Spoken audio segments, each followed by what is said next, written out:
शाम का समय था। आसमान में ढलते सूरज की किरणें गली की दीवारों को सुनहरी रंगत दे रही थीं। उस पुरानी गली के आखिरी सिरे पर एक छोटा धूल धूसरित मकान था।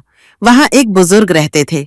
सफेद दाढ़ी, कमजोर शरीर, लेकिन आंखों में ऐसी चमक मानो कुछ कहना चाहते हों। उस गली से रोज एक छोटी लड़की आयशा स्कूल से लौटती थी। उस दिन बुजुर्ग ने उसे रोका। बेटा, आज जरा रुकना, मुझे तुमसे एक बात करनी है। आयशा थोड़ी हिचकिचाई, लेकिन बुजुर्ग की मुस्कान में एक अजीब सा सुकून था। बेटा, बुजुर्ग बोले, जिंदगी तुम्हें हमेशा आसान रास्ते नहीं देगी, लेकिन कभी अपने सच का सौदा मत करना। एक दिन तुम समझोगी मैं क्या कह रहा हूं।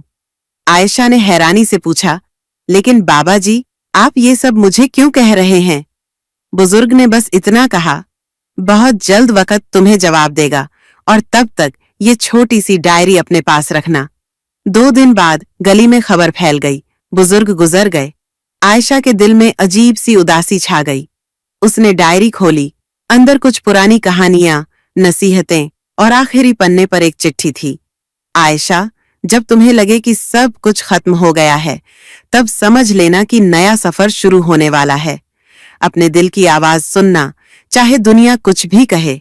सालों बाद जब आयशा अपनी जिंदगी के सबसे मुश्किल फैसले के सामने खड़ी थी, एक ऐसा फैसला जो उसके सपनों को तोड़ सकता था, उसने बुजुर्ग की डायरी खोली।